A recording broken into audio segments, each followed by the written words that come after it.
Good evening, sir. Good evening. Good evening. Good evening, sir. Good evening. Good evening, sir. Good evening. कल बच्चों पुली के question बता दिए थे ना? तो बच्चों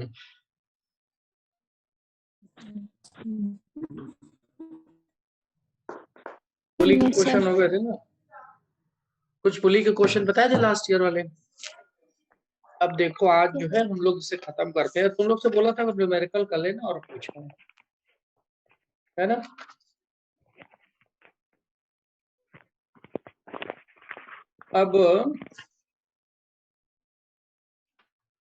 अब इसमें एक यही बस बचा है. इसमें पेज नंबर 168 पे स्टिकिंग ऑफ ब्लॉक वाला चेन वाला बचा है.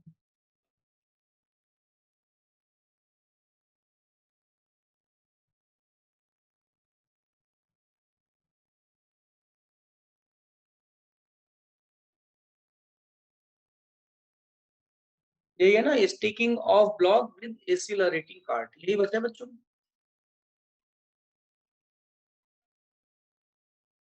आवाज आ रही बच्चों? Yes, sir. Sticking of block with accelerating cart.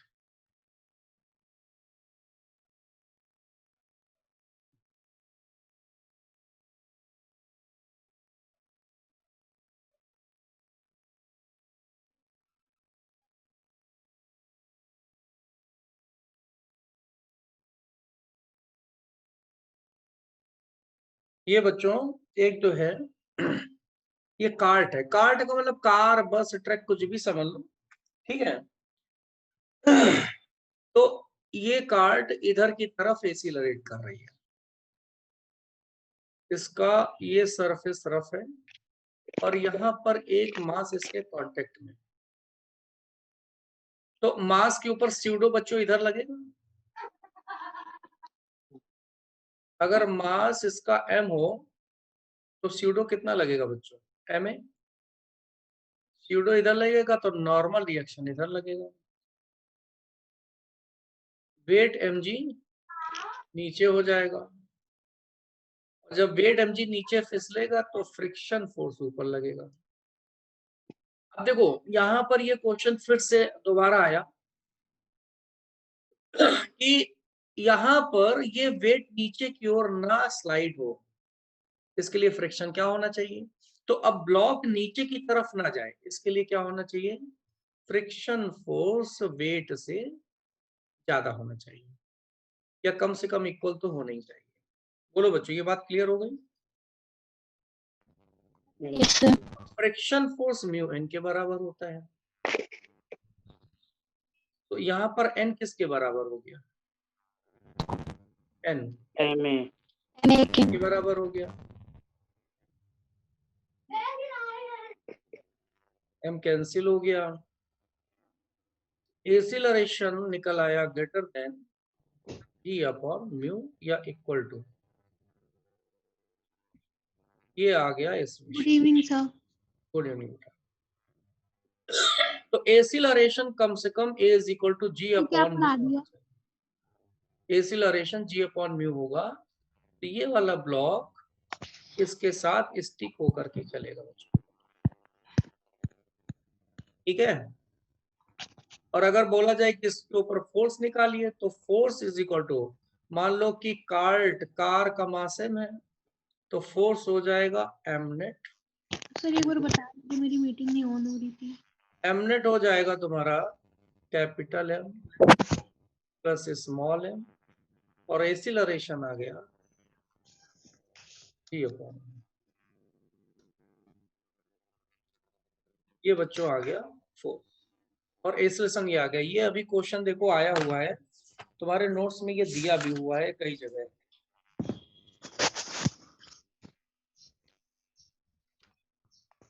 ये क्वेश्चन जो है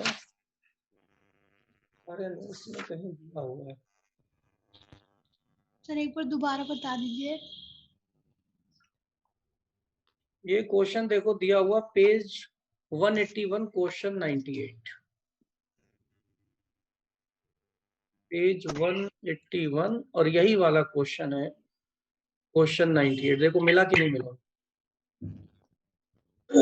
एक्सीलरेशन अल्फा है उसमें, alpha greater than g upon mu, fourth option हो जाएगा ये क्वेश्चन।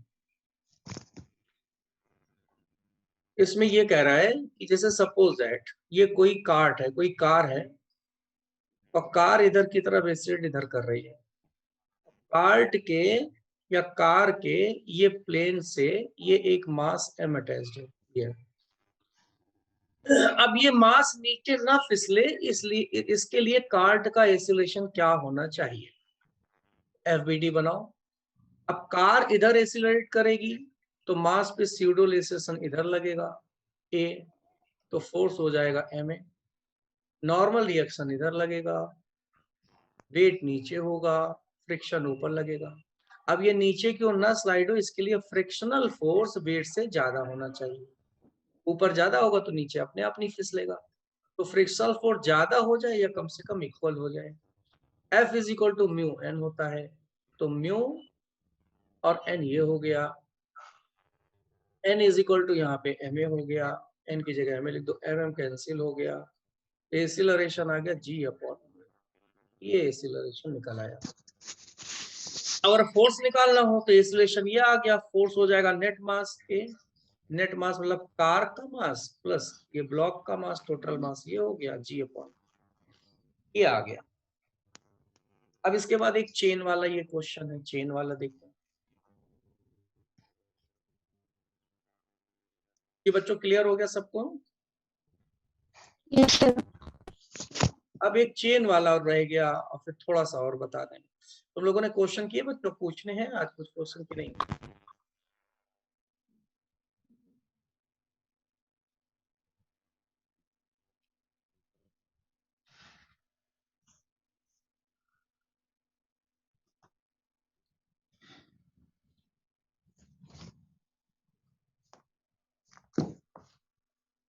ये है क्या, चेन वाला है। क्या क्वेश्चन है? चेन वाला क्वेश्चन लिखा है। क्वेश्चन कह रहा है, ये भी एक फार्मूला है, a chain of length L is partly lying on table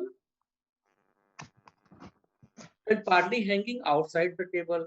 If coefficient of static friction between chain table is mu, what maximum length of chain can be kept hanging so that part of chain on table does not slide?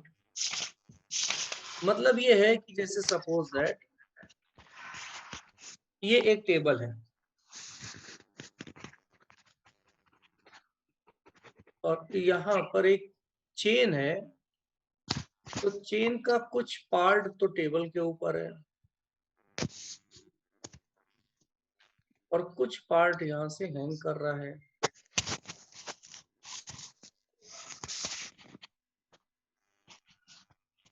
ये कुछ part नीचे लटक रहा है। तो कह रहा है ये नीचे वाला पार्ट बच्चों, ये नीचे वाला पार्ट कितना हैंग होना चाहिए कम से कम कि चेन इस टेबल से खिसक करके नीचे ना गिर जाए। क्यों भाई, अगर चेन का ज्यादा पार्ट हम हैंग करा देंगे, लटका देंगे, तो चेन खिसक करके नीचे गिर जाएगी जमीन पे। तो अब ये क्वेश्चन यही कह रहा है कि कितना पार्ट ये हैंग होना चाहिए कि चेन टेबल से ना गिरे। अब देखो बच्चों, इसके लिए मान लेते हैं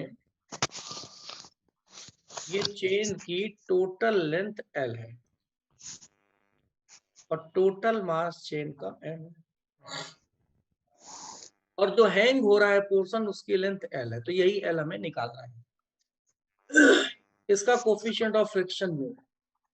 अब बच्चों ये तुम लोग एक चीज बताओ, जो ये पार्ट हैंग कर रहा है, ये L लेंथ वाला ये पार्ट जो यहाँ से यहाँ तक हैंग कर रहा है, इसका जो वेट होगा ये वेट कौन बैलेंस करेगा ताकि ये नीचे ना गिरे?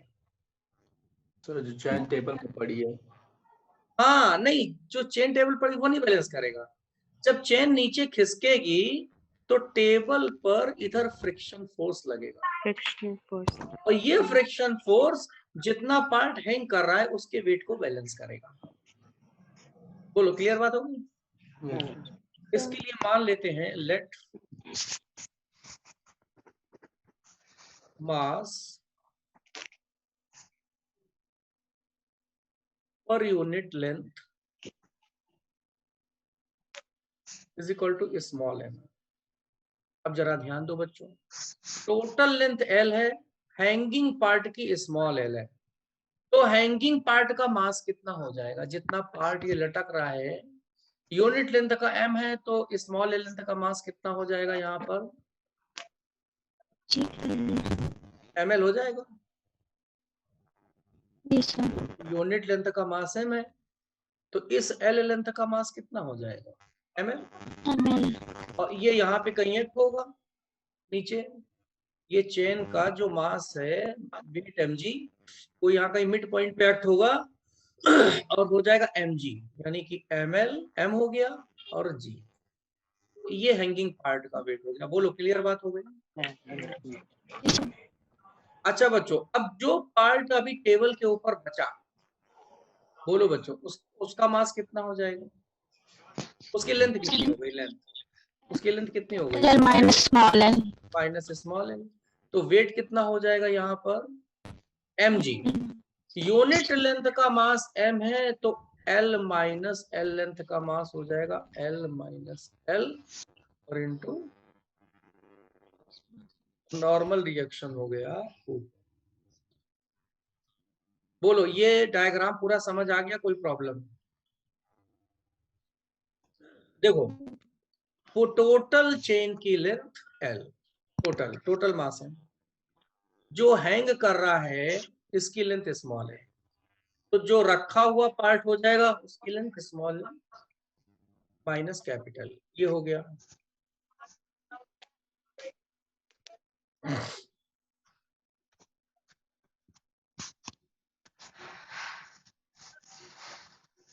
है ना, ये हो गया। अब यहां पर यूनिट लेंथ का मास एम, यूनिट लेंथ का मास एम, तो एल लेंथ का मास कितना हो गया? एम एल हो गया, और एल माइनस एल लेंथ का मास हो गया एम एल माइनस 1। तो अब ये वेट हो गया एम जी, यानी कि M L minus L G, और इसको नॉर्मल रिएक्शन बैलेंस करेगा। ये जो हैंग कर रहा है इसका वेट हो गया एम जी, यानी कि एम एल जी। अब जो एम एल जी वेट है वो कौन बैलेंस करेगा बच्चों? ये फ्रिक्शन फोर्स बैलेंस करेगा। तो चेन अगर नीचे ना स्लाइड हो तो friction force M L G को बैलेंस करेगा, और फ्रिक्शन फोर्स का फार्मूला होता है mu N M L G, और एन होता है किसके बराबर? देखो ये हो जाएगा एन इसके बराबर हो गया, म्यू एन हो गया M L minus L G is equal to M L G. M G cancel हो गया, ये हो गया mu L minus mu small L is equal to L. तो म्यू एल आ गया, म्यू एल इधर ले जाओ, एल 1 प्लस, इसे एल निकल आया mu L upon 1 plus mu. ये बच्चों आ गया आंसर, ये फार्मूला आ गया। ये क्या है? फार्मूला। और इस फार्मूले को बच्चों आप लोग याद करिए।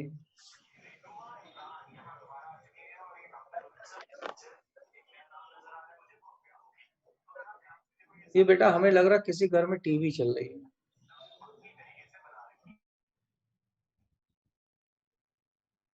ये आ गया फार्मूला। कितना लेंथ हैंग करना चाहिए? Mu capital L upon 1 plus, और इस पे बेस्ड क्वेश्चन है, इस पे बेस्ड क्वेश्चन नंबर 20 है और पेज है 173। देखो ये तो एल पार्ट हो गया। अगर मान लो कि तुमसे बोला जाता है परसेंटेज लेंथ निकालो, तो ये हो जाएगा एल बाई कैपिटल एल का डिवाइड कर दो और 100 का मल्टीप्लाई कर दो, ये आ जाएगा म्यू अपॉन 1 प्लस म्यू, और इधर भी 100 का मल्टीप्लाई कर दो, तो ये परसेंटेज निकल आएगा। ये क्या आ गया? परसेंट। अब ये देखो पेज 73 पे क्वेश्चन नंबर 20 इसी आर्टिकल पे पेज है। देखो क्या कह रहा है, a heavy uniform chain lies on horizontal table top if coefficient of friction between chain and table is 0.25, then the maximum friction of the length of chain that can hang over one edge of the table। तो ये कह रहा है कितना length जो है table के ऊपर हैंग कर सकता है कि चेन बैलेंस रहे। यही फॉर्मूला लगाओ। इसमें परसेंटेज गिवन है तो बच्चों परसेंटेज के लिए ये फॉर्मूला लगाओ। परसेंटेज हो गया L by L into 100 is equal to mu, mu का मतलब 0.25 अपॉन 1 प्लस म्यू 0.25 और इंटू 100। ये हो गया 0.25 अपॉन 1.25 इंटू 100। ये बच्चों कितना हो जाएगा, 5 टाइम्स जाएगा और ये आ जाएगा 20, यानी कि 20% आंसर आ गया। 20% हैंग होना चाहिए, फर्स्ट ऑप्शन आ गया। बोलो बच्चों आ गया।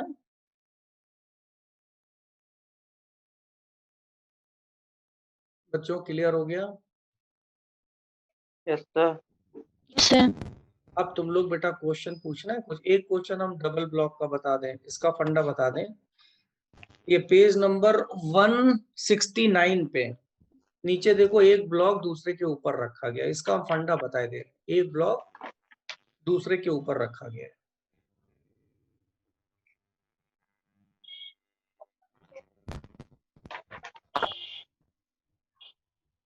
मिला? Yes sir. तो जरा इसका फंडा हम तुम्हें बता देते हैं। सर पेज नंबर बता दीजिए प्लीज।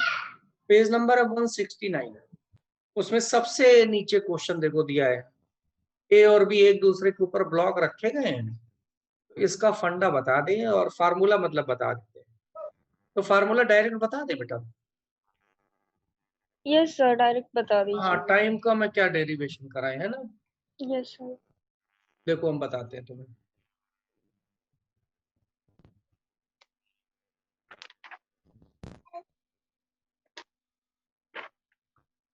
देखो इसमें ये है, when one block placed above the other। देखो बच्चों जैसे ये क्वेश्चन आता है कि एक जैसे ये ब्लॉक है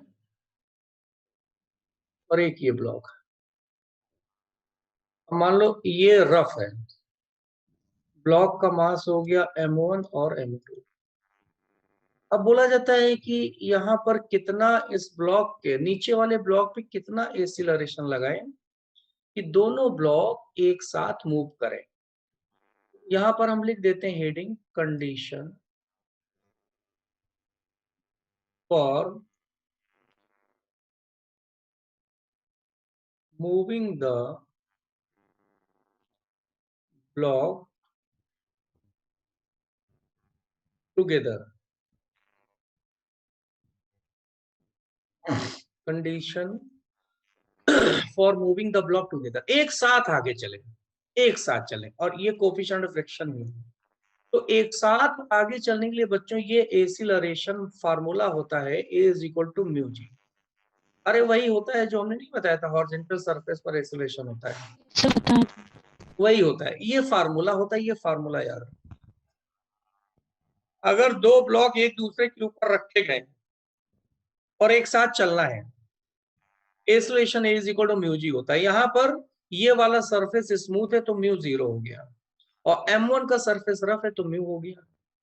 अब तुम्हें जैसे मान लो बोला जाए कि फोर्स बताइए कितना लगेगा इस पे, एक्सीलरेशन तो ए हो गया, फोर्स भी बताइए। तो फोर्स वही लगा दो फॉर्मूला बच्चों, m नेट इंटू ए। नेट मास हो जाएगा तुम्हारा m1 प्लस m2, एक्सीलरेशन हो जाएगा म्यू जी। ये बच्चों बस आंसर आ गया। और अगर ऐसा हो, देखो इसके दो केस हैं।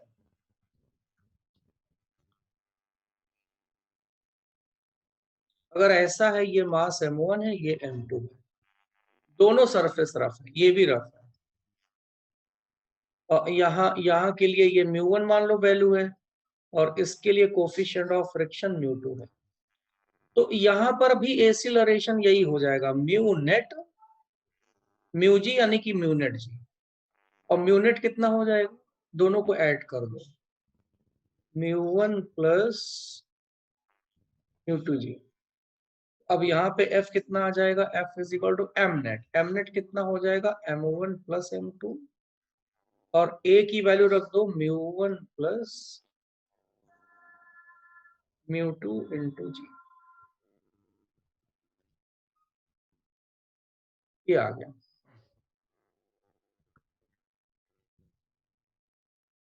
ये दो फार्मूले। देखो एक बार फिर से बता दें, अगर दोनों ब्लॉक एक साथ मूव करते हैं टुगेदर, एक साथ, मतलब इनके बीच में रिलेटिव मोशन ना हो या रिलेटिव वेलोसिटी जीरो हो। रिलेटिव वेलोसिटी जीरो होने पर क्या होता है, दोनों एक तरफ चल रहे हैं, उनके बीच रिलेटिव वेलोसिटी जीरो हो गई, तो एक साथ चल रहे हैं। तो अगर दो मास एक साथ चलना है तो एसिलरेशन म्यू जी होना चाहिए। अगर दोनों सरफेस रफ हैं तो एसिलेशन हो जाएगा μ1 प्लस μ2 जी, और फोर्स ma लगा दो तो m हो जाएगा m1 प्लस m2, एसिलेशन रख दो, आंसर आ गया। बोलो समझ आ गया? Yes sir. अब जैसे बेटा क्वेश्चन देख लो, 169 पे सबसे नीचे वाला क्वेश्चन, इसमें क्या बोला गया देखो, बता देते हैं तुम्हें अलग से। इसमें ये बोला गया,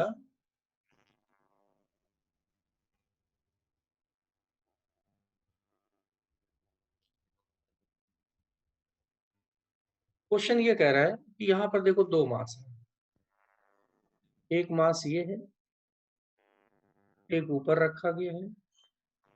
जो नीचे वाला मास है A, ये 3 kg है। ऊपर वाला मास जो B है ये 5 kg है। अच्छा ऊपर वाला बड़ा है, कोई बात नहीं, साइज छोटा हो गया। और यहाँ पर जो म्यू है ये 0.1 है, और नीचे μ0 यानी कि स्मूथ सरफेस है। अब ये कह रहा है कि maximum friction on B, maximum acceleration without slipping. Maximum acceleration निकालना है, मैक्सिमम एसिलरेशन निकालना है, इसका निकालना है विदाउट स्लिपिंग, मतलब दोनों स्लिप ना हो यानी कि एक साथ चले। तो मैक्सिमम एसिलेशन क्या हो जाएगा, म्यू जी। म्यू कितना है 0.1, और जी कितना है, जी कितना है 10, कितना आ गया 1 मीटर पर सेकेंड, ये आ गया। अगर नेट फोर्स पूछते कि इस एसिलरेशन का फोर्स बताइए, तो उसमें ये वाला फॉर्मूला लगा, तो ये वाला m1 प्लस m2 यानी कि 5 प्लस 3 8, म्यू 0.1 और जी 10, यानी कि ये आ जाएगा 8 न्यूटन। ये आंसर आ गया। बोलो आ गया? और इसी के नीचे देखो क्वेश्चन वो भी दिया, motion of two body place one above the other, उसमें देखो यही फार्मूला नीचे दिया है, दिखा, mu G m1 plus m2, यही फार्मूला दिया है। Yes sir. अब बेटा तुम लोग हमसे क्वेश्चन पूछ लो, ये बताओ। हाँ बोलो बेटा। सर इसमें ऐसा नहीं हो सकता कि दोनों बॉडीज स्मूथ हों, मतलब उसमें एक रफ ना हो, दोनों नहीं, हो सकता है, हो सकता है। अगर दोनों बॉडी स्मूथ होंगी ना बच्चों, तो फिर म्यू नहीं लगेगा। ये देखो दोनों बॉडी स्मूथ हो, ये दिया है क्वेश्चन, तुम लोग देखो, ये क्वेश्चन है, क्वेश्चन 79 पेज 179, देखो दोनों स्मूथ है। चलो खोलो पेज नंबर 179, क्वेश्चन 79, ये दोनों स्मूथ है।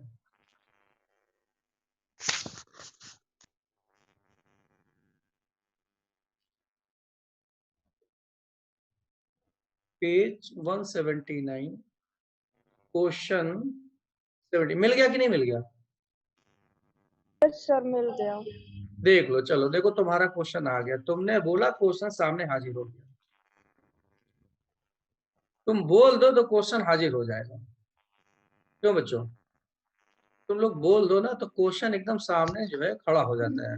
ये देखो खड़ा हो गया और इसमें ये फोर्स लगाया जा रहा है। इसको ऐसे ही कर लेंगे हम लोग, कोई अलग से फंडामेंटल नहीं करना है। कह रहा है a block A of mass 4 kg, ये 4 kg का ब्लॉक है ए। A block A of mass 4 kg placed on another block of mass 5 kg. ये बेटा जो है 5 kg का मास रखा हुआ है block B. Rest on smooth horizontal table for sliding the block A on B. A को बी के ऊपर स्लाइड कराना है, खिसकाना है। A on B, horizontal force 12 newton is required to be applied on it. इस पर जो है अगर ए को बी के ऊपर स्लाइड कराना है तो कितना फोर्स लगाना चाहिए? 12 न्यूटन, 12 न्यूटन का फोर्स अप्लाई करना चाहिए। The maximum horizontal force that can be imparted on B so that A and B move together and acceleration.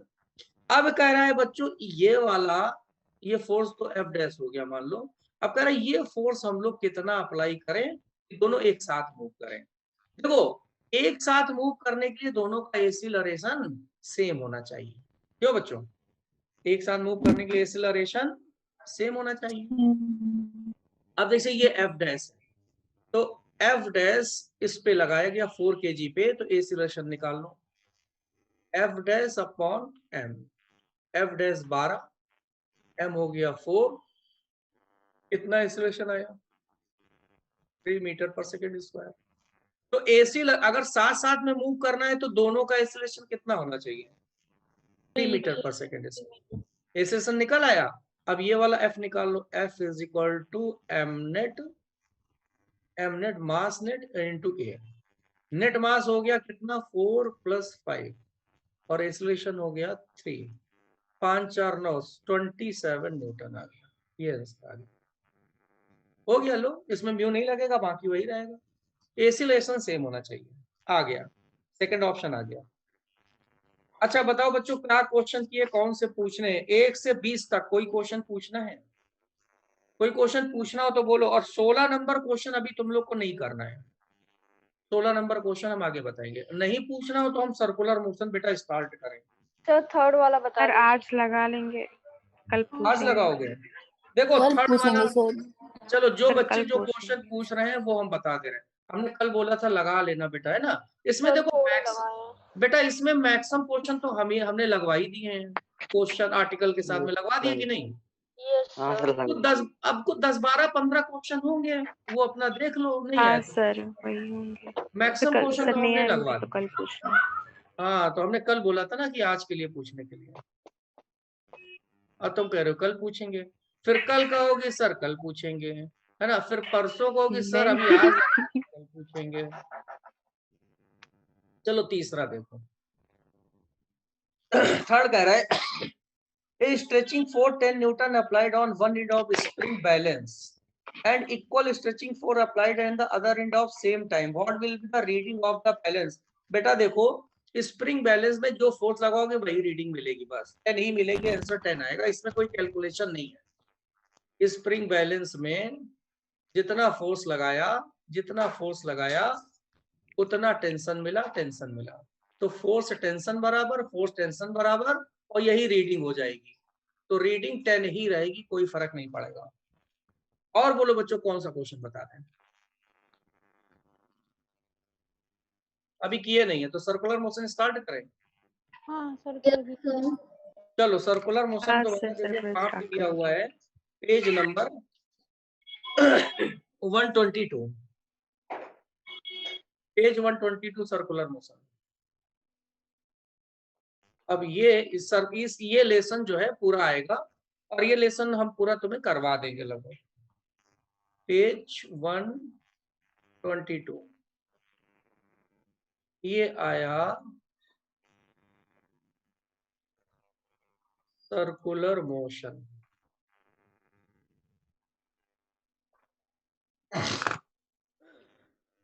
बोलो बच्चों सर्कुलर मोशन होता क्या है? सर्कुलर मोशन क्या होता है?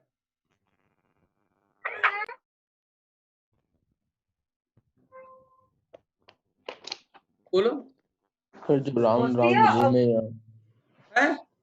ये साइकिल का चलना सर, या जो भी अच्छा साइकिल भी पे चले चलोगे तो वो सर्कुलर मोशन।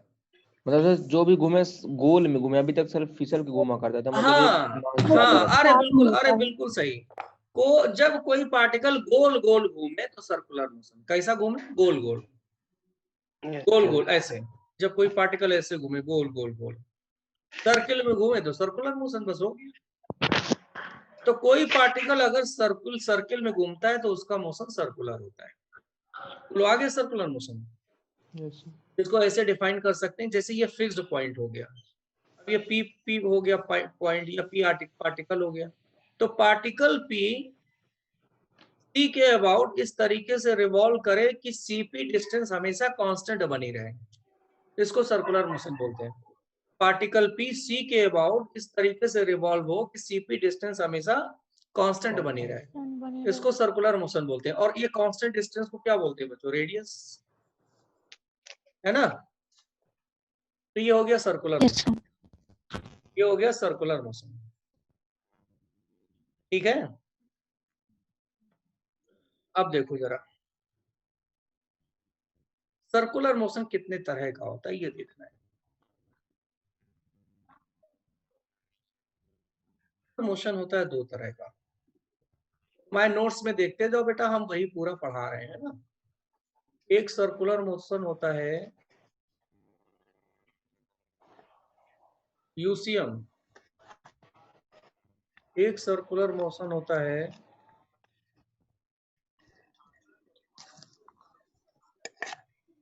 एनयूसीएम। यूसीएम और एनयूसीएम। देखो सीएम का मतलब तो सर्कुलर मोशन हो गया, सी का मतलब सर्कुलर, एम का मतलब motion, CM circular motion. You का मतलब होता है यूनिफॉर्म,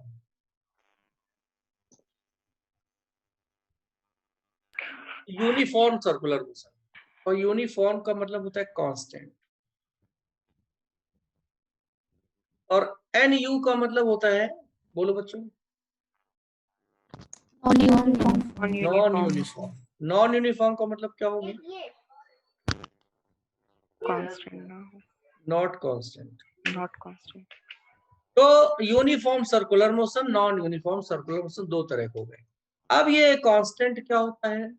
अगर स्पीड कांस्टेंट, पार्टिकल गोल गोल घूम रहा है, उसकी स्पीड हर जगह कांस्टेंट हो, तो ये हो गया यूनिफॉर्म सर्कुलर मोशन। तो अगर स्पीड कांस्टेंट नहीं है, नॉट कांस्टेंट स्पीड, ये हो जाएगा तुम्हारा नॉन यूनिफॉर्म सर्कुलर मोशन। देखो जैसे मान लो पार्टिकल ये गोल गोल तो घूम रहा है, अब पार्टिकल यहां गया तो स्पीड है 10 मीटर पर सेकेंड। पार्टिकल यहां गया, स्पीड हो गई 10.5 मीटर। पार्टिकल यहां गया, स्पीड हो गई 11 मीटर। पार्टिकल यहां गया, स्पीड हो गई 12 मीटर पर सेकेंड। तो यहाँ पे देखो पार्टिकल गोल तो घूम रहा है लेकिन उसकी स्पीड हर जगह चेंज हो रही है ना। तो इसको हम लोग बोलते हैं, अरे यार यहाँ पे चेंज नहीं होनी है, कांस्टेंट है ना। ये तो नॉन यूनिफॉर्म हाँ हाँ, हमने ये एनयूसीएम, अरे ऐसा करते हैं, अच्छा चलो हटा देते हैं, इसको नोट कर दीजिए। हाँ हाँ इसको, अरे नहीं हम यहीं से हटा देते, नहीं तो नहीं हटा इस हर जगह 10 कर दो।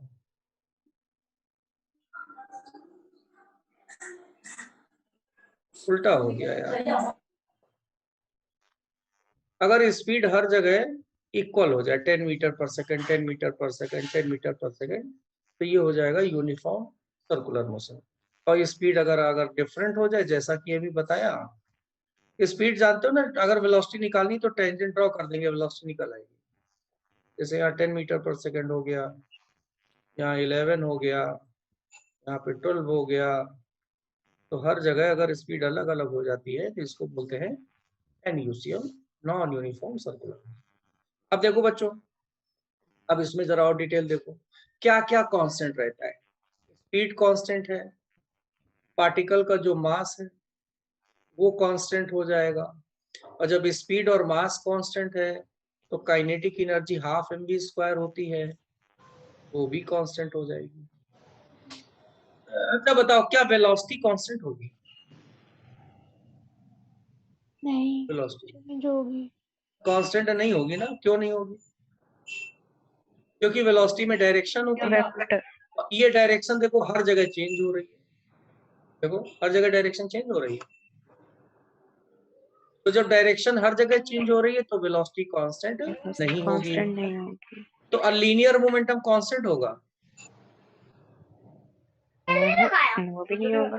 ये भी नहीं होगा, क्योंकि p बराबर क्या होता है, mv, और v वेलोसिटी होती है। तो वेलोसिटी कांस्टेंट नहीं, लीनियर मोमेंटम भी कांस्टेंट नहीं है। और NUCM में कुछ भी कांस्टेंट नहीं होगा मास को छोड़ करके। NUCM में पार्टिकल का मास कांस्टेंट होगा, स्पीड भी कांस्टेंट नहीं है, काइनेटिक एनर्जी भी कांस्टेंट नहीं होगी, वेलोसिटी भी कांस्टेंट नहीं होगा, लीनियर मोमेंटम कांस्टेंट नहीं होगा, कुछ कांस्टेंट नहीं होगा। बोलो बच्चों, ये क्लियर बात हो गई? UCM NUCM।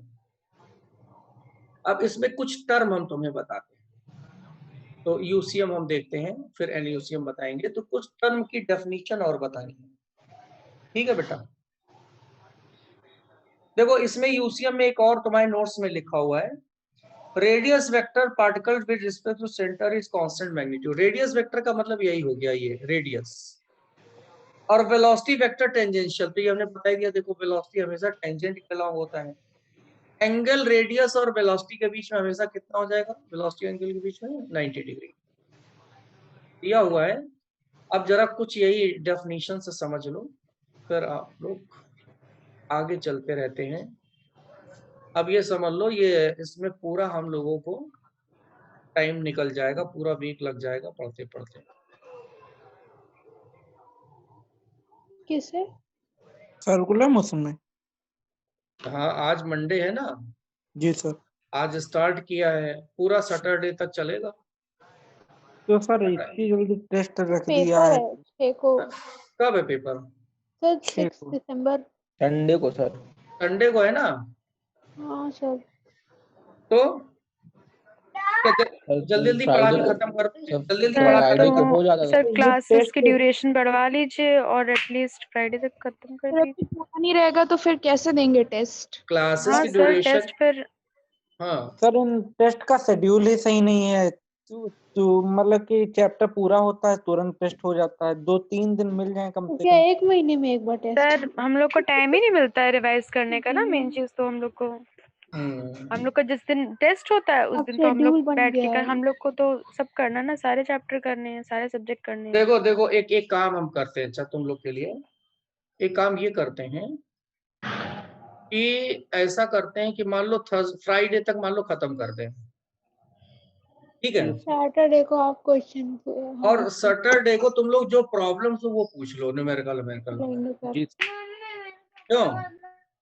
जी सर। अब देखो ड्यूरेशन ड्यूरेशन 1.5 घंटा हो गया, हमें लगता है इससे ज्यादा वो करेंगे नहीं भाई। ऑफलाइन में तो चलो चलता है, अभी ऑनलाइन ड्यूरेशन 1.5 घंटा कर दिया ना। 1 घंटा थी हम लोग की क्लास, अभी 1.5 घंटा 1-2 दिन से हो रही है। तो एक्चुअली में ये हमने बोला था कि भाई 1.5 घंटे की क्लास हो जाए, तो उन्होंने कर भी दी है। तो अगर सर अब 1.5 2 घंटा घंटे के लिए बोलिए। शुरू से होती 1.5 घंटा तो बेटा प्रॉब्लम ना होता, हो जाता। सर अब 2 घंटे के लिए बोलिए। तो 2 घंटे हाँ में पूरे सर। दिन सर हम लोग है। के साथ ये होता है, जिस दिन शाम टेस्ट को होता ना है ना हो उसके एक दिन पहले पहले हम लोग के साथ डाउट्स रह जाते हैं, कभी क्लियर नहीं होते हैं। नहीं सैटरडे को ऐसा करें कि फ्राइडे तक खत्म करा दें और सैटरडे को तुम लोग खूब डाउट्स पूछो। हाँ सर ठीक है सर, अब आप ठीक है, पढ़ाइए सर। चलो। अब देखो बच्चों ध्यान से, एंगुलर चलेगा। डिस्प्लेसमेंट क्या होता है, ध्यान दो। एंगुलर डिस्प्लेसमेंट, एंगुलर डिस्प्लेसमेंट कुछ नहीं केवल एंगल होता है। एंगुलर डिस्प्लेसमेंट क्या होता है बच्चों, एंगल। कैसे? जैसे सपोज दैट ये पार्टिकल यहाँ पर P है, ये यहाँ से और मान लो P डैश तक पहुंचा। तो जब पार्टिकल P डैश तक पहुंचेगा ना, तो ये एंगल थीटा घूमेगा। इसी एंगल थीटा को हम लोग एंगुलर डिस्प्लेसमेंट बोलते हैं। और अगर P से P डैश तक की डिस्टेंस S हो तो एंगुलर डिस्प्लेसमेंट हो जाता है क्या, angle is equal to arc upon radius. ये सब मालूम ही है तुम लोग को। तो ये एंगुलर डिस्प्लेसमेंट हो गया S/R। आ गया? बोलो, ये तो एंगुलर डिस्प्लेसमेंट हो गया। अब लीनियर डिस्प्लेसमेंट। लीनियर डिस्प्लेसमेंट ये हम तुम्हें सब वेक्टर में बता चुके हैं बेटा, न्यूमेरिकल भी कराया था। लीनियर डिस्प्लेसमेंट क्या होता है? डायरेक्ट डिस्टेंस से मिला, तो ये डायरेक्ट डिस्टेंस, ये हो गई ना डायरेक्ट डिस्टेंस। इसको हम लोग बोलते हैं लीनियर डिस्प्लेसमेंट डी। इसको ओरिजिन मान लें तो हम लोगों ने पढ़ा था डिस्प्लेसमेंट इज इक्वल टू होता है final position minus initial position. याद आया? वेक्टर में पढ़ा था। हाँ सर। इसमें बेटा ध्यान दो, इनिशियल पोजीशन O से P तक हो गया और O से P डैश तक हो गया फाइनल पोजीशन। लेकिन यहाँ R1 R2 दोनों रेडियस के बराबर है, यानी कि दोनों वेक्टर आपस में क्या हो गई है? सेम। अब बताओ तुम लोग, जब दो वेक्टर सेम होते हैं तो उनका सब्ट्रैक्शन किसके बराबर होता है? याद है? जैसे यहाँ पर A वेक्टर होता था माइनस B वेक्टर, तो A माइनस बी का होता है formula √A² + B² minus 2AB cos theta. लेकिन जब A और B वेक्टर सेम होते हैं, लंबाई में बराबर होते हैं, तो क्या फार्मूला आता था? याद है? 2A sin θ/2। याद आया? हाँ सर याद है। याद आया?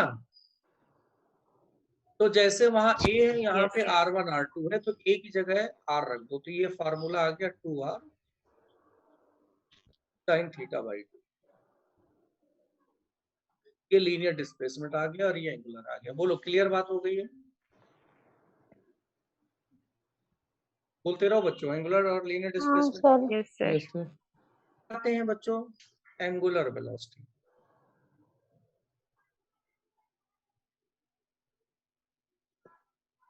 देखो, एंगुलर वेलोसिटी होता है ओमेगा से रिप्रेजेंट करते हैं। जैसे वेलोसिटी होता है डिस्प्लेसमेंट अपॉन टाइम, तो एंगुलर वेलोसिटी होता है एंगुलर डिस्प्लेसमेंट अपॉन टाइम। और एंगुलर डिस्प्लेसमेंट क्या है? देखो यहाँ पे θ/टाइम। अच्छा, इसका एंगुलर डिस्प्लेसमेंट का यूनिट मालूम है तुम लोग को? रेडियन। क्या होता है? रेडियन। रेडियन। इसका यूनिट क्या हो जाएगा? रेडियन। क्या लिखा है सर ऊपर? रेडियन। रेडियन।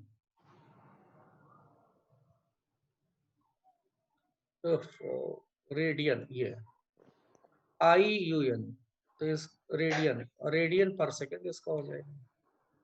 तो ऐसे याद रखो, सिंपल है, बहुत सिंपल है ये लेसन।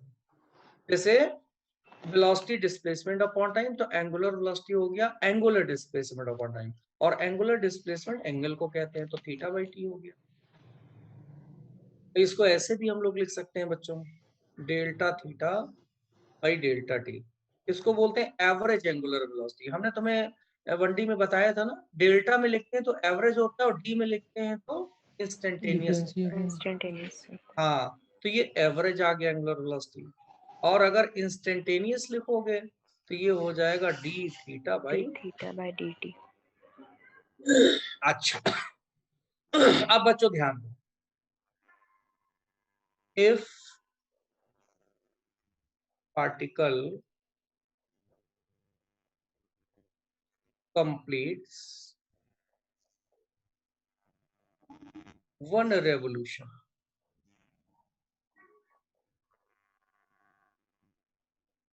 अगर पार्टिकल एक रेवोल्यूशन कंप्लीट कर ले, एक रेवोल्यूशन का मतलब पार्टिकल जैसे यहां से चल करके और वापस आ, अब एक रेवोल्यूशन कंप्लीट जब कर लिया, देखो जब पार्टिकल P से P' तक गया तो एंगल थीटा कवर हुआ।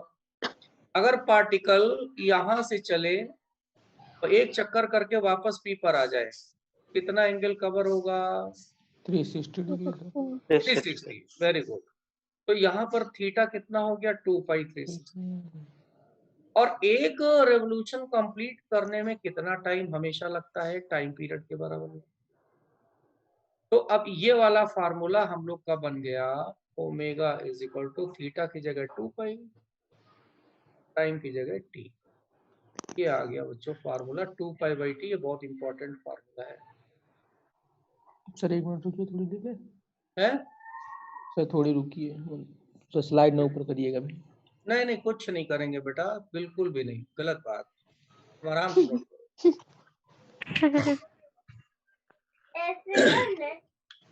ये कौन बच्चा बोल रहा है? किसके घर में ये बच्चा?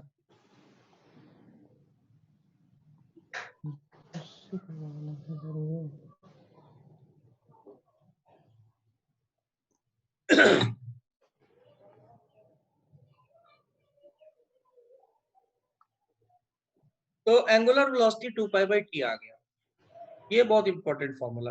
और बच्चों तुम लोग को मालूम होगा 1 अपॉन टी होता है फ्रीक्वेंसी, हाँ तो ये 2 पाई एन भी फार्मूला आ गया। Yes sir. चलो इतना हो गया, कोई प्रॉब्लम? नो अब इससे रिलेटेड न्यूमेरिकल नेक्स्ट पेज पे 123 पे एग्जांपल 1, जरा इसको बता दे फिर आगे बताते हैं। हाँ एक चीज चाहो तो और देख लो तुम, फिर आगे चलते हैं। जैसे ये एंगुलर वेलोसिटी आ गई, अब तो यहाँ पेज पर नंबर है बेटा, पेज नंबर क्या है सर? अरे उसी का नेक्स्ट पेज देखो 123 है ना। हाँ सर हाँ। अच्छा जैसे एक चीज और समझो जरा, एक चीज हम तुम्हें और बताते हैं। एंगुलर वेलोसिटी तो ये निकल आई। अब जैसे हम मान लें p पर पार्टिकल की वेलोसिटी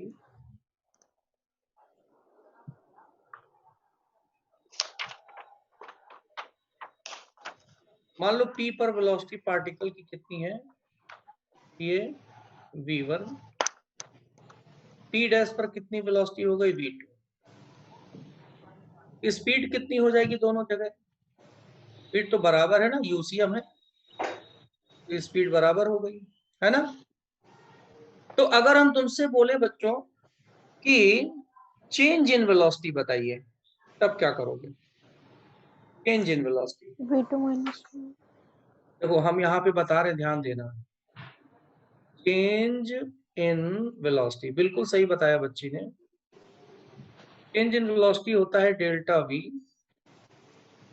v2 माइनस v, और इज इक्वल टू ये भी लिख सकते हैं डिस्प्लेसमेंट अपॉन टाइम। तो चेंज इन वेलोसिटी आ गया, अगर इसका मैग्नीट्यूड ले लें स्केलर फॉर्म,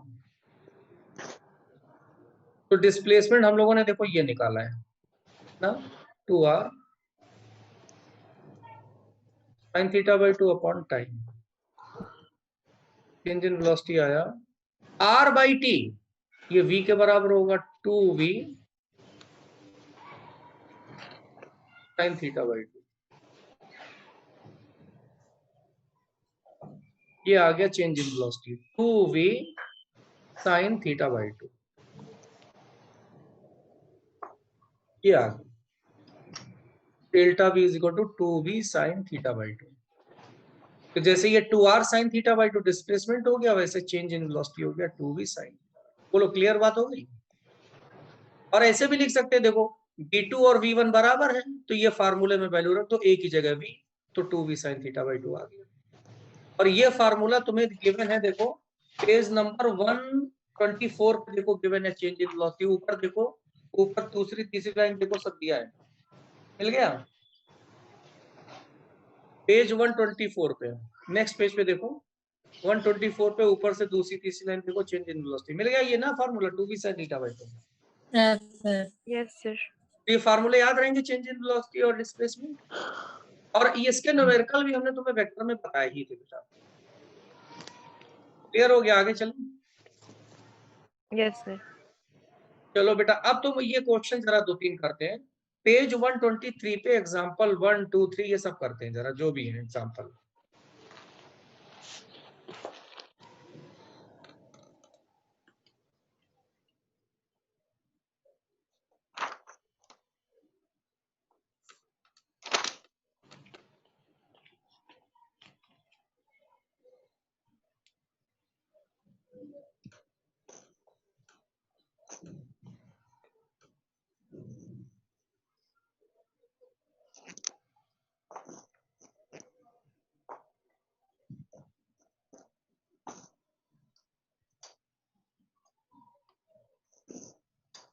एग्जांपल नंबर 1 क्या कह रहा है, देखो जरा पढ़ो। एग्जाम्पल नंबर 1 क्या कह रहा है?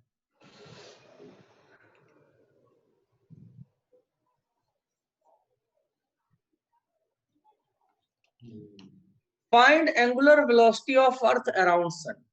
पहले एंगुलर वेलोसिटी किसकी निकलवा रहा है? अर्थ की सन के अराउंड। क्यों बच्चों? हाँ सर।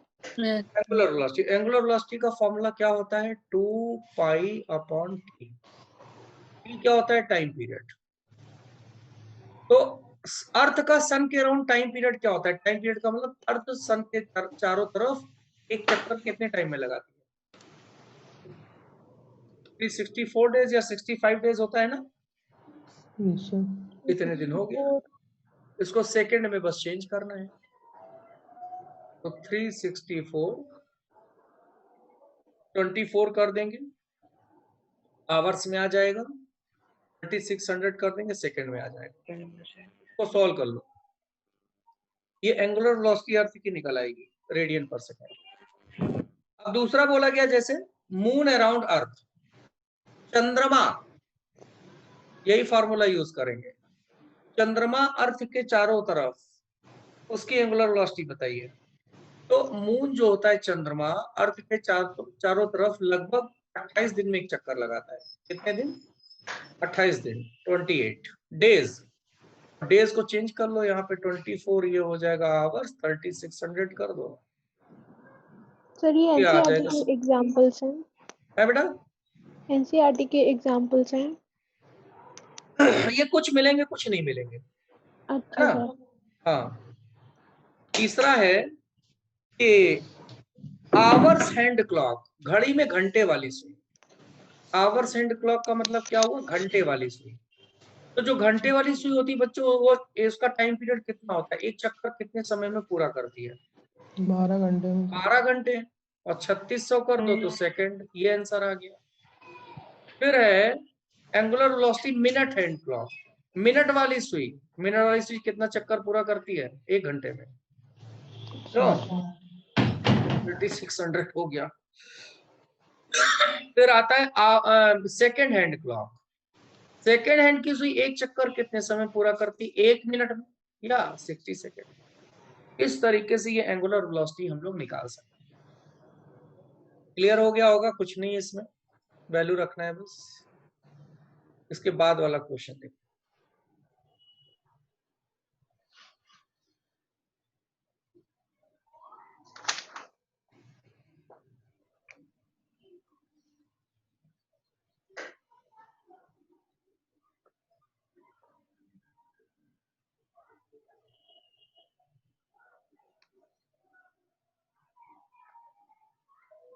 इसके बाद देखो नेक्स्ट क्वेश्चन कर रहा है example 2। The length of second hand in watch in 1 centimetre, the change in velocity of its tip in 15 second will be. देखो बेटा घड़ी है, ये घड़ी की बच्चों ये है सेकंड वाली सुई, ये है। और सेकंड वाली सुई की लेंथ कितनी है? 1 सेंटीमीटर।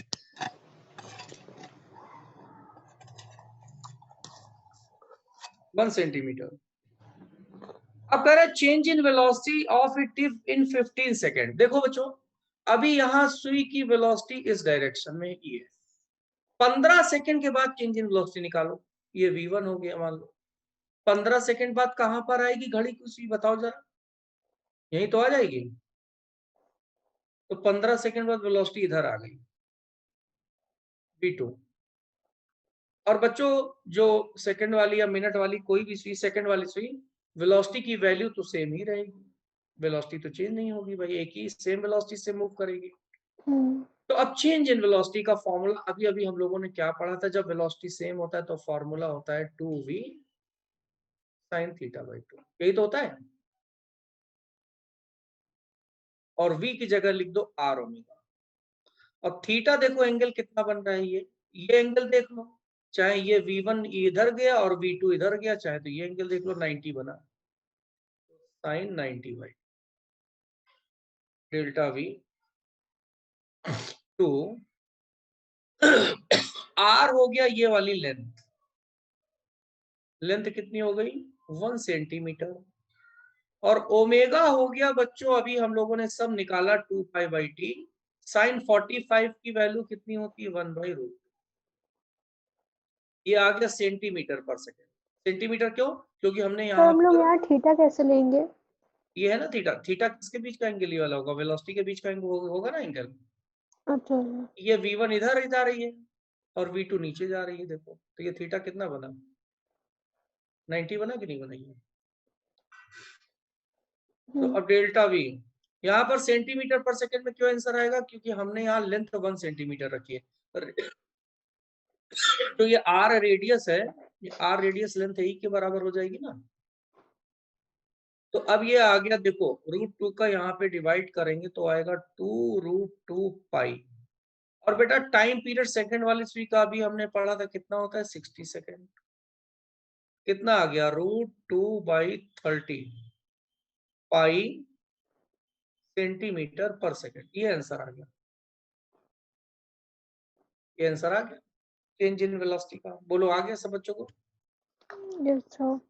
और इसके बाद डिस्प्लेसमेंट तो हम बता ही चुके हैं 2r sin θ/2, ऊपर ही हम फार्मूला स्टार्टिंग में बता चुके हैं। अब तुम लोग आ जाओ पेज नंबर 124 जरा ओपन करो बच्चों, और जरा देखो ये क्वेश्चन याद आ रहा है हमने करवाया है, एन एरोप्लेन वाला। एरोप्लेन दिखा डू योरसेल्फ में,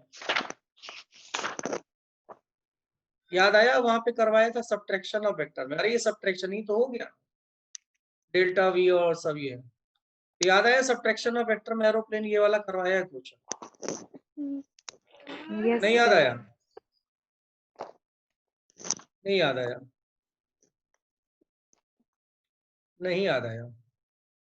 जब बैक पे छूट गया था पढ़ा। हाँ सर करा चुके। चलो देखो बता देते हैं। क्वेश्चन है an aeroplane flying circumference of horizontal circuit with uniform speed v, find change in velocity, complete quarter circle, half circle और arc of 60।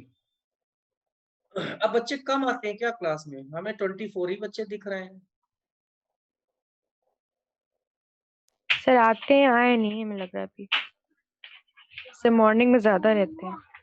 फिजिक्स की क्लास में नहीं रहते हैं सर। है फिजिक्स समझ नहीं आती बेटा? सर आती है, तभी बच्चे नहीं आती है। है। पर सर चली जाती जल्दी। प्रैक्टिस नहीं करोगे तो ऐसे ही होगा बेटा। हमने तुमसे देखो पढ़ने का तरीका क्या बोला था, जो भी हम यहाँ पे पढ़ा रहे हैं हमें कम से कम घर 3 बार जाके। करना है। 3 बार वही क्वेश्चन करो, वही पढ़ाई करो, तब बेटा हो पाएगा काम, नहीं तो हो नहीं पाएगा बेटा। हमने देखो पहले ही तो तुम्हें बता 3 दिया, बार 3 बार क्वेश्चन एक करो तब आएगा। ये हमने स्टार्टिंग में बताया था बेटा। तो जैसे हमने स्टार्टिंग हम थे नहीं। जो हाँ सर, क्वेश्चन एक बार करने पर नहीं आता है, भूल जाती नहीं हूँ आएगा, कि नहीं दिन आएगा, बाद। हम बोल रहे हैं ये सब स्टार्टिंग में बता चुके हैं। जैसे हम कोई भी न्यूमेरिकल कराएं, अभी तुम्हें यहाँ पर देखो सब समझ आ रहा होगा, सब समझ आ जाएगा, और जब तुम करने बैठोगे तो वही एक बार में भूल नहीं आएगा। जाएंगे काफी दिन बाद। तीन बार रफ में करो, फिर एक बार फेयर में कर लो, बस तुम्हें फिर तुम भूलोगे भी नहीं, बहुत अच्छे से आ जाएगा। तो ये कह रहा है एक एरोप्लेन है और ये उड़ रहा है। मान लो बच्चों एरोप्लेन यहाँ से उड़ना स्टार्ट किया इस जगह से, ऐसे ऐसे एरोप्लेन ये उड़ रहा है और इसकी स्पीड v हर जगह सेम है। चेंज इन वेलोसिटी कब निकालना है? Quarter circle. क्वार्टर सर्किल का मतलब ये एरोप्लेन यहाँ से और यहाँ पर पहुंच गया, तो A से B क्या हो गया? Quarter circle. स्पीड हर जगह v है, तो A to B का मतलब हो गया क्या? Quarter circle, quarter circle. अब बच्चों देखो इधर वेलोसिटी ये है और इधर ये डायरेक्शन है, कितना एंगल बी के बीच बना? 90 डिग्री। ये ऊपर ये इधर। तो चेंज इन वेलोसिटी का फॉर्मूला अभी अभी हम लोगों ने पढ़ा 2v sin θ/2 यानी कि 90/2।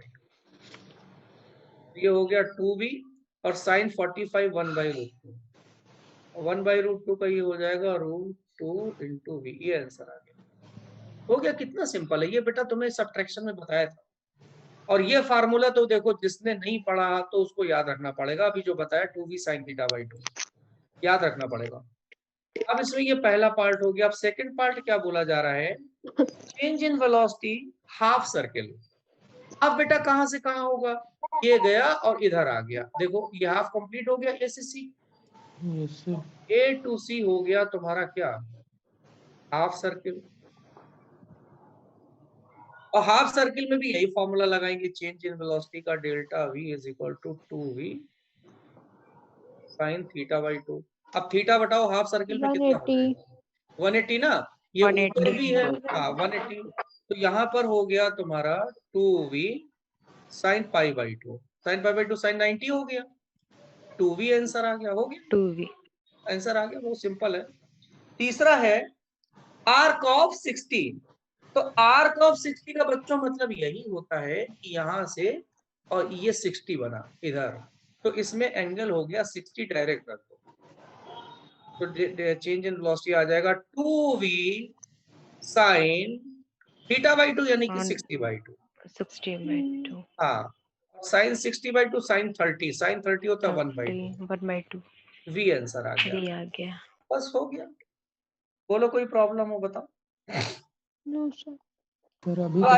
अब इसके नीचे आ जाओ, एंगुलर एक्सीलरेशन लिखा है,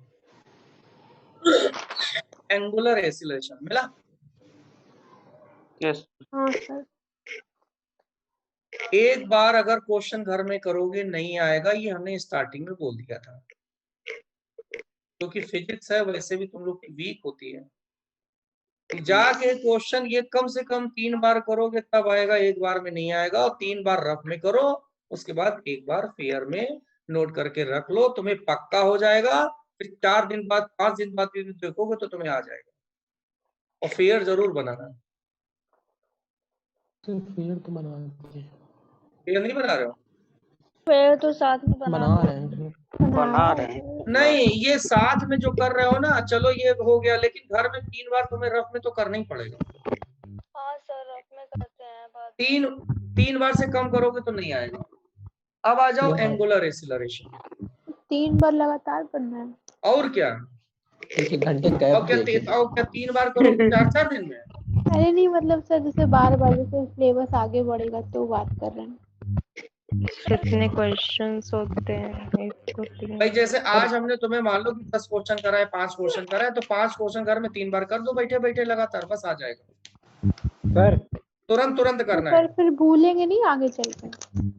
नहीं भूलोगे, करके तो भूल देंगे देखो। तो 3 बार रफ में करो, एक बार फेयर में करो, जब आगे तुम उसे क्वेश्चन को जब देखोगे ना, तो वैसे तो हफ्ते भर में एक बार, हफ्ते भर का रिवीजन भी करते रहो। अच्छा। और रिवीजन कैसे होगा, जहाँ फेयर में करके रख लिया है, क्वेश्चन देखो उसका सोल्यूशन देखो, क्वेश्चन देखो सोल्यूशन करो, करने की जरूरत नहीं पड़ेगी तुम्हें जब 3 बार कर लोगे, तो रिवीजन बहुत जल्दी हो जाएगा और बहुत जल्दी दोबारा समझ आ जाएगा। ये एक बार करके तो देखो तुम। सर रिवीजन कैसे करें, एक बार फिर से रिपीट कर दीजिए। जैसे मान लो कि तुमने सोमवार से शनिवार तक पढ़ा, अब सोमवार से शनिवार तक 3 बार न्यूमेरिकल करके डेली के कर लिए। अब मान लो संडे को तुम्हें रिवीजन करना है, तो जो फेयर में न्यूमेरिकल करके रखे हैं, संडे को किताब खोलो और फेयर कॉपी खोलो न्यूमेरिकल वाली, किताब में क्वेश्चन पढ़ो, फेयर कॉपी में देख लो कैसे किया गया, फिर क्वेश्चन पढ़ो सोल्यूशन देखो, क्वेश्चन पढ़ो सोल्यूशन देखो, बस हो जाएगा रिवीजन 1 घंटे में, 1.5 घंटे में। सर उसके बाद में जरूरत नहीं पड़ेगी है? नहीं सर, वो पूछ रही है कि आगे चल के जैसे सिलेबस बढ़ता रहेगा 3-4 महीने बाद, तो क्या भूल जाते हैं ना सर हम लोग? नहीं, अरे बेटा थोड़ा, अब जैसे फिर धीरे धीरे 1 महीने में एक बार रिवीजन करो, है ना? अच्छा सर। तो हाँ, फिर जब 1 महीने का हो जाए, 2 महीने का हो जाए, तो 2 महीने में एक बार देख डालो, तो इतनी जल्दी भूलोगे नहीं, हल्का फुल्का भूलोगे, लेकिन जब तुम करने बैठोगे तो तुरंत तुम्हें समझ आ जाएगा, प्रॉब्लम नहीं होगी। सर आवश्यकता अनुसार रिवीजन करते रहो, सबसे बढ़िया। हाँ, कौन बोला? नहीं 3 बार पढ़ना जरूरी है बेटा, हाँ सर। रिवीजन तभी करने से आएगा, 3 बार करना जरूरी। अब देखो नेक्स्ट क्वेश्चन देखो, नहीं तो अभी एक और बार ना हो पाएगा, 3 बार तो छोड़ दो। चलो देखो एंगुलर एक्सीलरेशन। अच्छा बताओ बच्चों, एंगुलर एक्सीलरेशन को हम लोग अल्फा से डिनोट करते हैं। अच्छा तुम लोग बताओ एक्सीलरेशन का फार्मूला क्या होता है? F/m। अच्छा F/m, वैसे बताओ definition, change in velocity upon time होता है ना।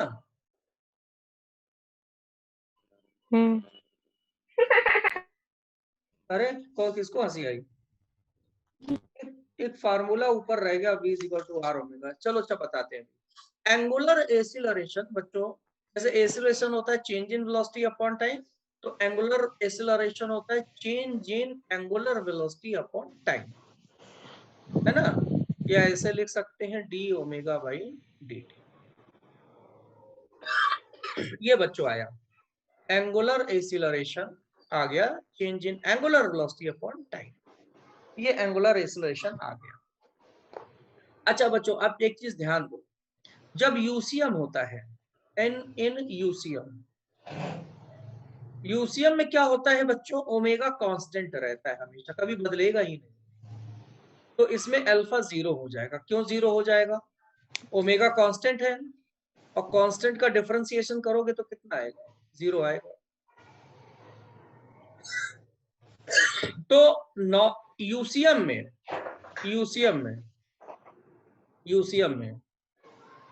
अल्फा 0 होता है, एनयूसीएम में ओमेगा कांस्टेंट नहीं होता है, तो अल्फा भी 0 नहीं होता है। बोलो बात समझ आ गई इतनी?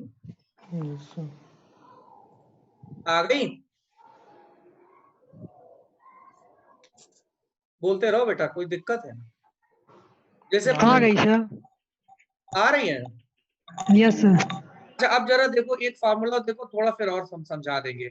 एक पीछे फार्मूला छूट गया, पेज नंबर 123 पे सबसे ऊपर है, रिलेशन बिटवीन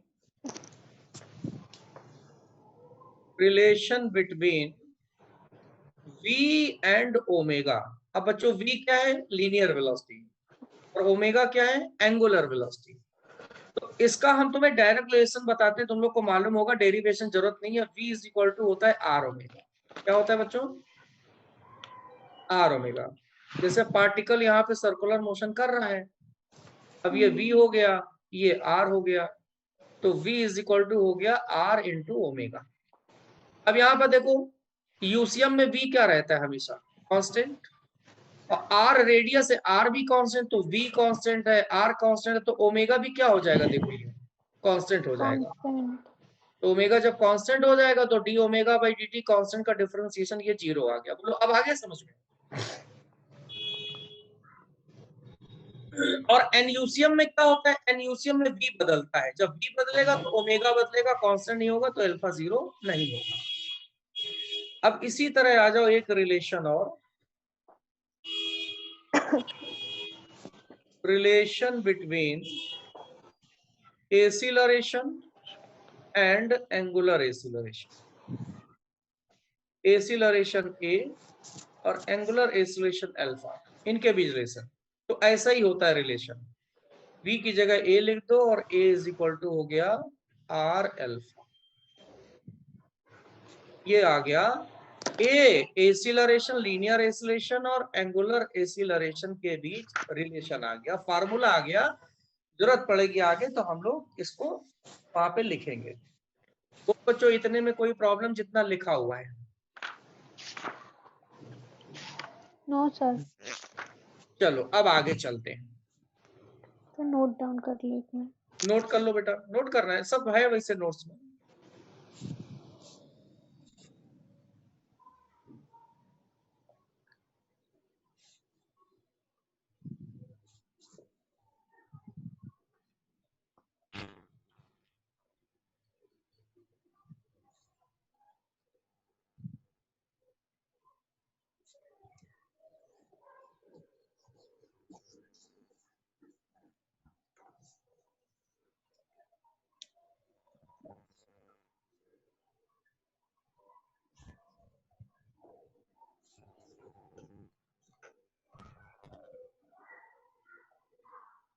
अब बेटा इसके आगे अभी तक देखो ये सब छिटपुट चीजें शुरू हो गई थी। अब मेन आर्टिकल आता है इस लेसन का। अभी हम लोग यूसीएम पढ़ रहे हैं, यूनिफॉर्म सर्कुलर मोशन, एनयूसीएम कल पढ़ेंगे। अब मेन आर्टिकल बच्चों यहाँ पर आता है इस लेसन का, क्या सेंट्रीपिटल फोर्स एसिलरेशन पहले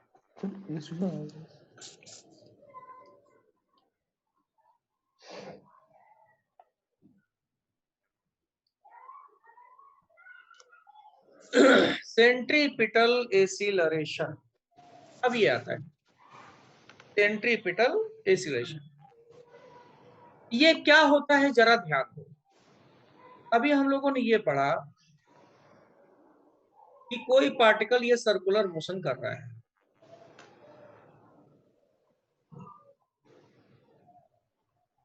कोई पार्टिकल बच्चों ये सर्कुलर मोशन कर रहा है।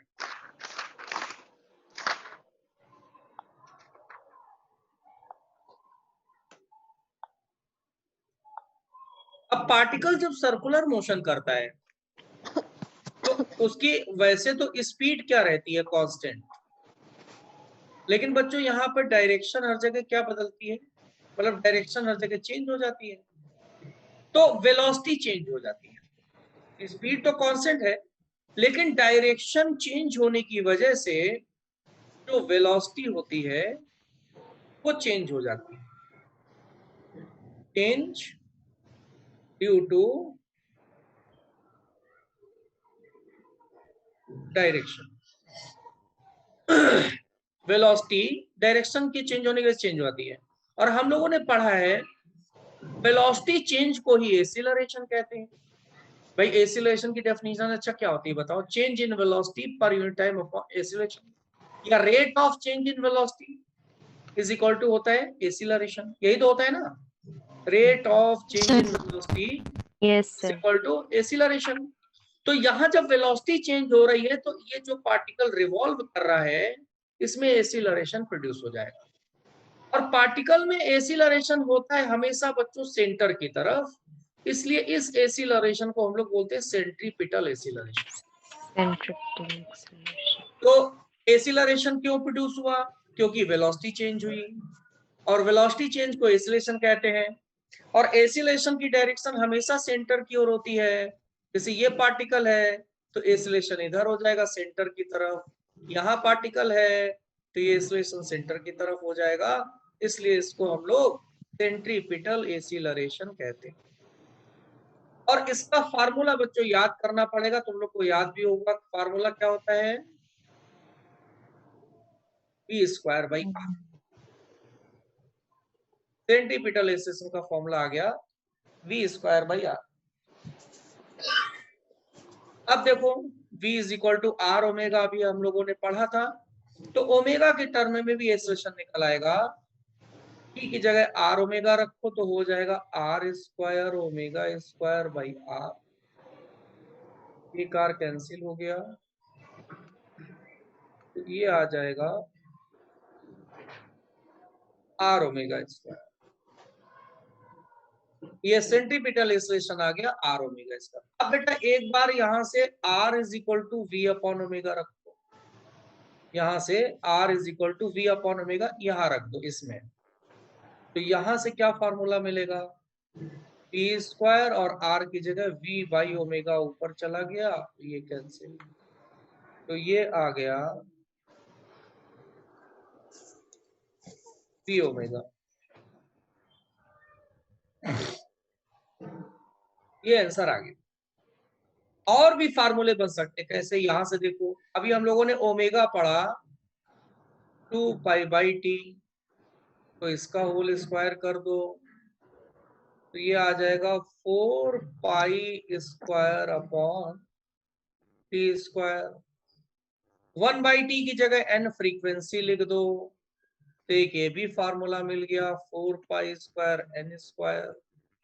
ऐसे ही इसमें ओमेगा की जगह 2 पाई बाई टी लिख दो तो ये भी फार्मूला आ गया, 1 बाई टी की जगह n लिख दो तो 2 पाई n, ये भी फार्मूला आ गया। तो ये आ गया बच्चों सेंट्रीपिटल एसिलरेशन। तो इसमें कितने फॉर्मूले याद रखने को है? कोई नहीं, ये याद रखो ना, वी स्क्वायर बाई आर या आर ओमेगा स्क्वायर, बस, और इसी में ओमेगा वगैरह जो रखना हो रख दो, अपने आप निकल आएगा जो जरूरत पड़ेगी। तो हमने तो ये मैक्सिमम तुम्हें बता दिया, इतना हो सकता है। कोई प्रॉब्लम हो तो बताओ। ये हो गया तुम्हारा सेंट्रीपिटल एक्सीलरेशन।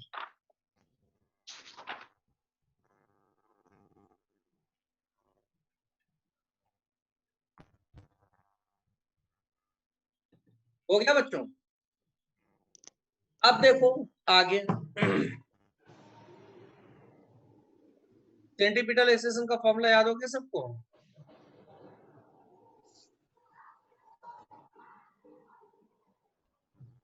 अब आता है, याद हो गया बच्चों सेंट्रीपिटल एक्सीलरेशन का फॉर्मूला?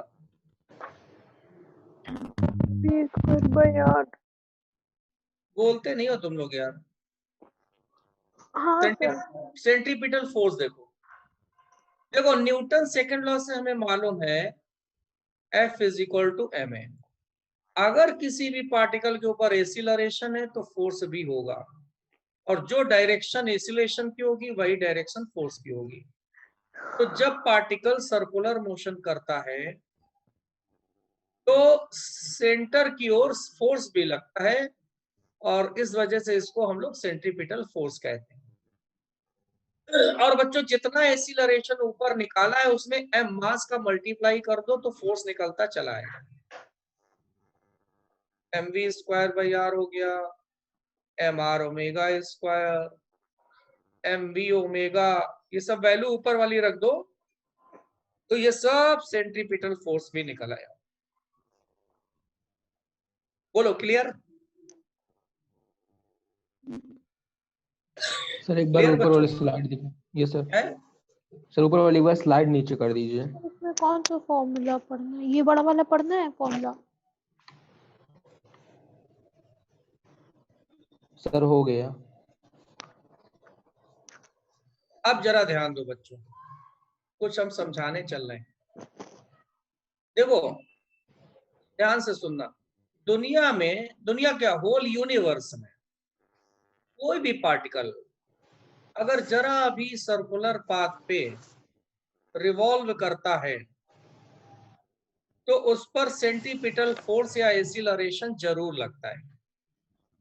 देखो यहाँ पर सेंट्रीपिटल एक्सीलरेशन लगने के लिए जरूरी नहीं है कि पार्टिकल पूरे सर्किल पे ही रिवॉल्व करे, ये ऐसा कोई जरूरी नहीं कि पूरा सर्किल बनाए, है ना, ये जरूरी नहीं है। अगर थोड़ा सर्कुलर पाथ पे भी रिवॉल्व कर जाए तो वहां पर भी सेंट्रीपिटल फोर्स या एक्सीलरेशन लगता है।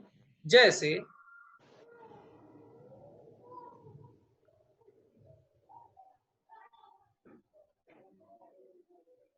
सपोज दैट अब पार्टिकल यहां से यहां तक गया, तो पार्टिकल यहां से यहां तक गया तो ये सर्कुलर पाथ पे गया कि नहीं गया? सेंट्रीपिटल फोर्स जरूर लगेगा। अब इसका सेंटर ढूंढना पड़ेगा, सेंटर ढूंढ लो इसका, इसका सेंटर कहाँ होगा? ये कहीं होगा सेंटर ना। तो जब पार्टिकल अगर मान लो केवल यहां से यहां तक भी जाएगा सर्कुलर पाथ पे, तो भी सेंटर की तरफ सेंट्रीपिटल फोर्स या एक्सीलरेशन जरूर लगेगा। तो सेंट्रीपिटल फोर्स के लिए ये जरूरी नहीं होता है। तभी लगता है क्या कि जब वेलोसिटी का डायरेक्शन चेंज हो रहा हो? हाँ हाँ, तुम इसको ऐसे समझो बेटा, वेलोसिटी डायरेक्शन चेंज हो रहा है ठीक है, सर्कुलर मोशन समझो, चैप्टर क्या पढ़ रहे हैं, सर्कुलर मोशन। तो इसको ऐसे ही समझो कि जब पार्टिकल सर्कुलर मोशन करेगा, सर्कुलर मोशन का मतलब डायरेक्शन तो चेंज होगी होगी, जब पार्टिकल सर्कुलर पाथ पे मूव करेगा तो उस समय सेंट्रीपिटल एक्सीलरेशन या फोर्स जरूर वर्क करेगा, पक्का। चाहे पूरा सर्किल बनाए, चाहे आधा सर्किल बनाए, चाहे थोड़ा सा सर्किल बनाए। तो पहली चीज क्लियर हो गई बच्चों? पहली चीज क्या हो गई? पार्टिकल जरा भी सर्कुलर पाथ पे मूव करेगा तो सेंट्रीपिटल फोर्स जरूर लगेगा, और ये पूरे यूनिवर्स के लिए सही है। पूरे ब्रह्मांड में पार्टिकल जरा भी मूव करेगा सर्कुलर पाथ पे तो उस पे सेंट्रीपिटल फोर्स जरूर वर्क करेगा। ये हो गई पहली चीज। दूसरी चीज,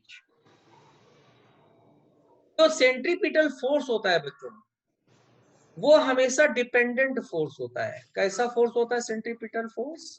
डिपेंडेंट, दूसरे पे डिपेंड करता है, डिपेंडेंट फोर्स होता है। या ऐसे बोल लो कि ये जो सेंट्रीपिटल फोर्स होता है ये हमेशा ही दूसरे फोर्स से डेवलप होता है। अब इसके एग्जाम्पल देखो, दूसरे फोर्स से डेवलप होता है, कैसे होता है, एग्जाम्पल देखो। जैसे देखो बच्चों, तुमने केमिस्ट्री में पढ़ा है कि ये न्यूक्लियस होता है पॉजिटिव, तो इसके चारों तरफ ये इलेक्ट्रॉन रिवॉल्व करते हैं और इलेक्ट्रॉन पे निगेटिव चार्ज होता है। अब देखो इलेक्ट्रॉन सर्कुलर पाथ पे रिवॉल्व कर रहा है, तो इलेक्ट्रॉन के ऊपर सेंटर की तरफ एक सेंट्रीपिटल फोर्स जरूर लगेगा, mv²/r। यहाँ पर r ये रेडियस हो गई, m इलेक्ट्रॉन का मास हो गया और v यहाँ पर वेलोसिटी हो गई। इलेक्ट्रॉन चूंकि सर्कुलर पाथ पे रिवॉल्व कर रहा है तो सेंट्रीपिटल फोर्स उस पर जरूर लगेगा, mv²/r। अब क्योंकि ये सेंट्रीपिटल फोर्स दूसरे फोर्स से प्रोड्यूस होता है, डिपेंडेंट फोर्स होता है, तो यहाँ पर ये सेंट्रीपिटल फोर्स किससे प्रोड्यूस होगा? ये सेंट्रीपिटल फोर्स बच्चों प्रोड्यूस होता है, ये प्लस है ये माइनस है, प्लस माइनस के बीच लगता है coulomb force, electrostatic attraction force. तो ये सेंट्रीपिटल फोर्स प्रोड्यूस होता है अट्रैक्शन फोर्स से, इलेक्ट्रोस्टैटिक अट्रैक्शन फोर्स से। यानी कि एफसी को लिख सकते हैं 1/4πε0 Q1 Q2/r² is equal to mv²/r। ये आंसर आ गया। बोलो पल्ले पड़ा, समझ आ गया? समझ आ गया? अब मान लो एक हमने यहाँ पर एक ये स्ट्रिंग ले लिया और पार्टिकल को बांध करके घुमा रहे हैं, स्ट्रिंग से पार्टिकल को बांध करके घुमा रहे हैं, ठीक है। अब ये पार्टिकल सर्कुलर पाथ पे मोशन कर रहा है, तो इस पर सेंटर की ओर सेंट्रीपिटल फोर्स लगेगा कितना? mv²/r। m ये हो गया, ये वेलोसिटी हो गई और ये रेडियस हो गई। अब यहाँ पर भी सेंट्रीपिटल फोर्स किसी दूसरे फोर्स से ही डेवलप होगा, तो किससे डेवलप होता है? टेंशन लगता है ना, तो ये सेंट्रीपिटल फोर्स बच्चों टेंशन से प्रोड्यूस होता है, तो टेंशन mv²/r के बराबर हो जाएगा। बोलो आया? तो क्या बोलो, एक बार रिपीट कर दीजिए। अगर स्ट्रिंग से किसी पार्टिकल को बांध करके सर्कुलर मोशन कराया जाए तो पार्टिकल के ऊपर सेंटर की तरफ ये सेंट्रीपिटल फोर्स लगेगा, mv²/r, v velocity, r radius और m मास हो गया, है ना। तो अब देखो अब क्या होगा, यहाँ पे ये सेंट्रीपिटल फोर्स किसी दूसरे फोर्स से डेवलप होगा, तो ये सेंट्रीपिटल फोर्स किससे डेवलप होता है? टेंशन से। स्ट्रिंग में ऊपर टेंशन लगता है ना, अभी हम लोगों ने पढ़ा है फोर्स फ्रिक्शन, तो यहाँ सेंट्रीपिटल फोर्स टेंशन से डेवलप होता है। बोलो आ गई बात समझ में? अब जैसे ये सन है, सूरज, सन के चारों तरफ अर्थ रिवॉल्व करती है, तो अर्थ सर्कुलर पाथ पे जब रिवॉल्व करेगी तो इसके ऊपर भी सेंटर की तरफ सेंट्रीपिटल फोर्स लगेगा, कितना? mv²/r। m अर्थ का मास हो गया, v वेलोसिटी, r रेडियस। अब अर्थ को रिवॉल्व होने के लिए ये सेंट्रीपिटल फोर्स कहां से मिलेगा? ग्रेविटेशनल अट्रैक्शन फोर्स से मिलेगा, और ग्रेविटेशनल अट्रैक्शन फोर्स हो जाएगा g ms m, ms मतलब सन का मास, m1 m2/r²। अब यहाँ पर centripetal force gravitational attraction force से मिलेगा, यानी कि सेंट्रीपिटल फोर्स खुद कुछ होता ही नहीं है, हमेशा दूसरे पे डिपेंड रहता है। आ गया समझ में? आ गया? नहीं आ रहा बेटा? आ गया सर। अब जैसे मान लो कि यहाँ पर ये रोड है और रोड में यहाँ पे एक गोल वाला टर्न है, ये ऐसे,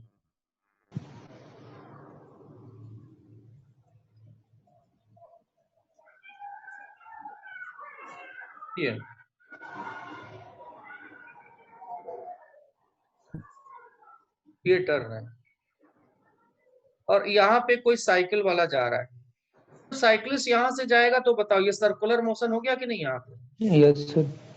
अब यहाँ पे सर्कुलर मोशन हुआ, इसका सेंटर कहाँ होगा? यहाँ कहीं होगा, सर देखो अंदर ये अंदर पूरा की ओर। सर्किल ऐसे बनेगा ना, ऐसे यस सर। ऐसे सर्किल सेंटर होगा, तो इसके ऊपर साइक्लिस्ट के ऊपर इधर की ओर सेंट्रीपिटल फोर्स लगेगा, यस सर, जो इसे अंदर की ओर खींच के रखेगा। mv²/r।